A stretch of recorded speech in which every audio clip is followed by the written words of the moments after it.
lebih banyak tahu, banyak sekali diungkap, lalu juga kita tahu riwayat eh, tentang pemakaian narkobanya, sedangkan dari dokternya kita tidak tahu banyak, bukan tidak, kita hanya tahu bahwa dia mendekati dan memberikan support yang besar, tapi akhirnya ada sesuatu, entah apa kejadiannya, sampai akhirnya terjadi sesuatu yang kurang, ya ada suatu keraguan-raguan.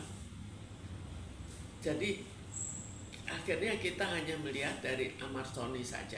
Amar Soni mengalami suatu goncangan yang luar biasa.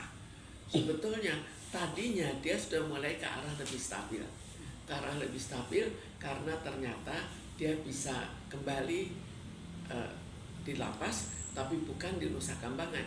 Tapi sekarang terancam lagi kan, terancam ke Nusa Kambangan, terancam bahwa yang membela dia, yang akan membela juga saksinya akhirnya tidak muncul. Jadi jelas dia akan sangat pesimis bahwa dia akan kembali ke Nusa Kambangan. Sekarang kita bayangkan, kalau dia takut ke Nusa Kambangan kembali, maka jelas jiwanya akan tergoncang lagi. Apakah karena jiwanya yang tergoncang itu akhirnya ada sesuatu yang sangat sensitif, bahwa dia akhirnya mengucapkan sesuatu yang ya kurang pantas misalnya. Itu yang kita harus pertimbangkan, karena Amar Soni bukan seorang yang mentalnya kuat. Ini buktinya bahwa mentalnya tidak kuat dari sudah berapa kali masuk itu kan pakai narkoba, itu kan jelas bukan seorang yang bermental kuat, yang wajar ya. Tapi itu bisa terjadi pada seorang yang jiwanya tergoncang, masalah kecil saja bisa membuat dia memberikan respons yang kurang enak. Namanya emosi yang tidak terkendalikan, bukan tidak terkendalikan karena hubungan satu dengan yang lain, tapi tidak terkendalikan karena situasi yang dia alami yang mungkin saja sangat berat. Karena kita tahu bahwa Nusa Kambangan itu bukan kecil. Lalu ternyata kok tidak sebagaimana diharapkan, bahwa ada yang mendukung, bahwa ada saksi yang akan mendukung, itu ternyata kok batal. Jadi dan kita harus tahu bahwa kita kan nggak tahu dia dapat isu bagaimana di lapas.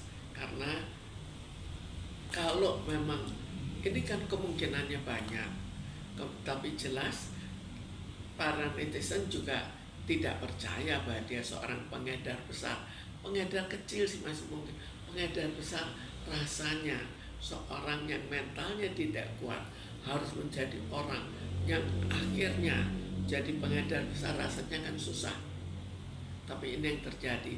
Lalu kenapa? Kalau dipikirkan, kan salah satu kemungkinan kalau dia berhadapan dengan mafia adalah masalah bahwa ya bisa saja dia harus jadi peran pengganti. Kalau peran pengganti ya otomatis dia kembali. Kan kita tidak tahu, kalau jadi peran pengganti ya bisa saja nanti di lapas dia meninggal. Kan cukup ada beberapa kejadian kan, meninggal di lapas, ada pendukungnya, ternyata kan tidak. Jadi emosinya jelas sekali terganggu lagi. Yang tadinya sudah mentalnya mulai agak kuat, sekarang mentalnya jatuh lagi karena bentakan bahwa dia akhirnya kecewa atau apa. Tapi emosinya sendiri, dia sendiri sudah kacau pikirannya. Jadi kalau orang kacau pikirannya, kan bisa saja membentak, walaupun nantinya bisa kecewa, bisa menyesal, tapi pada saat itu bisa saja membentak. Namanya emosi yang sedang kacau. Ya sesuatu yang memberitahukan sepertinya ya permintaan atau ancaman bahwa kamu harus baik. Kalau tidak menjadi baik, ya susah kita lanjutkan. Bisa switch aja, tapi bukan berniat betul-betul untuk memisahkan diri. Itu kita nggak tahu. Kan kita kapan bicara dengan kembali melihat bahwa dari Amarsoni sebagai orang yang digoncangkan jiwanya atau tergoncang jiwanya, itu bisa saja keluar ledakan emosi yang tidak kita duga. Dan bentakan itu apa? Kan terus sedikit yang kita tahu. Bagaimana kita bisa menilai? Sekarang kita bayangkan orang kalau sedang berpacaran, kan sekali-sekali juga terjadi kan, bahwa terjadi suatu ketidakcocokan. Tapi bukan berarti, bukan langsung kita anggap ini tandanya berpisah. Kita lihat lagi berikutnya bagaimana. Kita tidak tahu. Jadi kita lihat lebih lalu. Nanti kita lihat berikutnya itu bagaimana.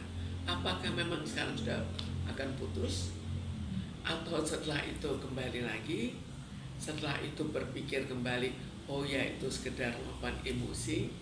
Kita kan belum tahu secara lebih detail. Sekarang kan kata-kata itu tidak bisa kita pegang. Jadi kita lihat analisanya. Tapi apakah kita bisa menganalisa? Kita juga tidak tahu pembicaranya apa. Kita tidak tahu kekecewaannya apa. Lalu harus kita analisa. Itu yang sulit. Dan pasangannya seorang yang sedang kacau pikirannya, sedang kacau emosinya, kok tiba-tiba bisa dibentak. Tapi kita tidak tahu berikutnya ini bagaimana. Apakah akan memaklumi, oh ya namanya orang mentalnya sedang terganggu, apakah akan maklumi untuk kasihan? Kita lihat saja seperti ya keluarganya yang tadinya sudah kesel, akhirnya setelah masuk ke Nusa Kambangan kan mereka kasihan.